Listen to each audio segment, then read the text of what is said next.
So the presentation that I will be discussing is binge eating disorder, and I'm Ashley Dixon, and my partner is Olivia Schaefer. I'm doing part A, so I'm giving the overview, and Olivia will be giving a summary of the article that she read, and discussing what she found in the article.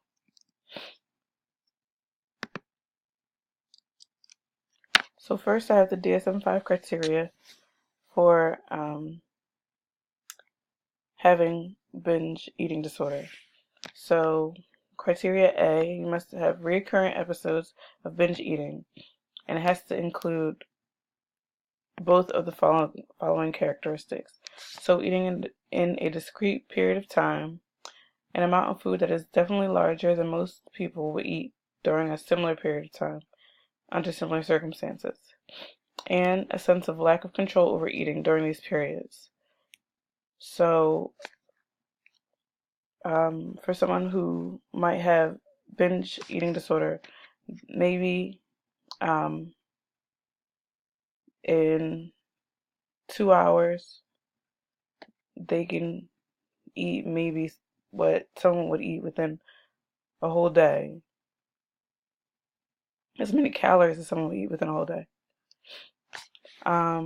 Criteria B, episodes are associated with 3 of the following or more: eating much more rapidly than normal, eating until feeling uncomfortably full, eating large amounts of food when not feeling hungry, eating alone because of feeling embarrassed by how much one is eating, feeling disgusted with oneself, depressed, or very guilty afterwards. Criteria C, marked distress regarding binge eating. Criteria D, occurs on average at least once a week for 3 months. And criteria E, is not associated with the recurrent use of inappropriate compensatory behavior, such as bulimia nervosa, and does not occur during bulimia nervosa or anorexia nervosa. I got the information from the PowerPoint slides that we have to read in class. So some symptoms and warning signs that are for binge eating. So eating alone out of embarrassment at the quantity of food being eaten, feelings of disgust, depression, or guilt after overeating, fear of eating in public with others, steals or hoards food in strange places, disappearance of large amounts of food in short periods of time, or lots of empty wrappers and containers indicating consumption of large amounts of food. So some health consequences and risks.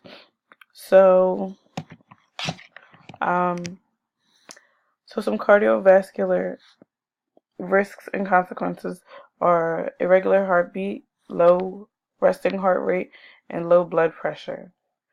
Some gastrointestinal risks and consequences are gastroparesis.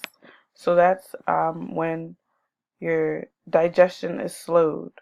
So you can get also stomach pains, and your esophagus can be worn down from constantly throwing up, and the acid in the throat can break down the lining of the esophagus, and it could possibly rupture.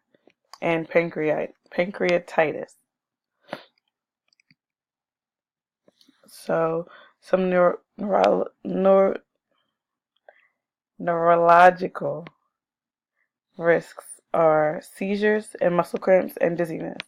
And some endocrine consequences are irregular periods for women or no periods at all, and type 2 diabetes or high cholesterol.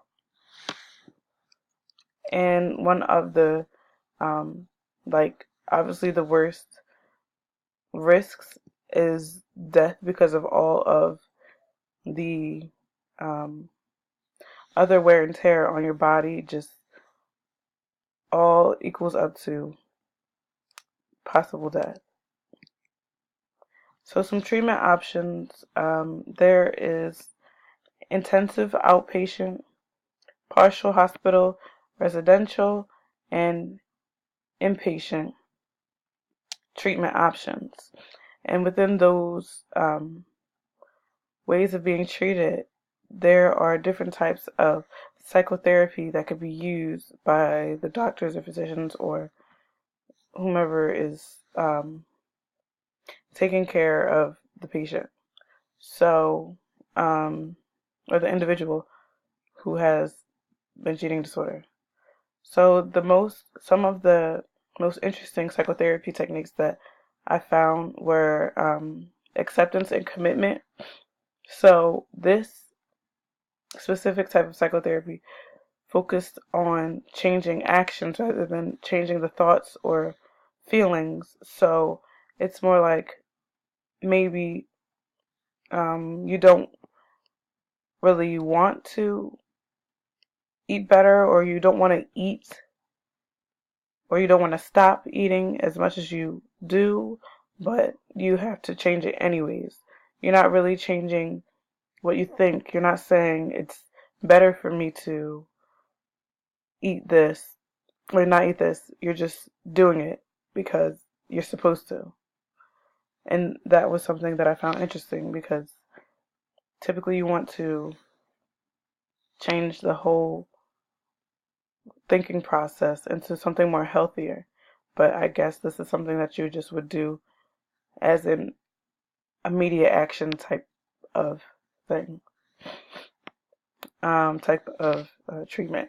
So cognitive behavioral therapy, most of us know exactly what that is. It just focuses on the thought process and unwanted behaviors that maintain eating disorders. So this is pretty much trying to understand why the behaviors are occurring for binge eating and just trying to change them. And dialectical behavior therapy. So that's also along the lines of cognitive behavioral therapy, which is just replacing the maladaptive behaviors with more positive prevention skills. So after I talk about the treatment options, which I just discussed, I found a video that was really informative, and it covers a lot that has to do with binge eating. After doing a lot of the research that I had to do in order to put this presentation together, it was just really interesting, and I got a lot of insight on the things that make up binge eating, and more than just the information. You get to kind of hear people's personal stories when watching the videos and trying to find the best video for this presentation. So in the video that's coming, there's a woman, she gives a good overview of what binge eating disorder is and more diagnostic criteria, more treatment options, more symptoms, and she just does a good job of putting everything together. So that's coming next, and then after that, Olivia will talk about her portion of the project.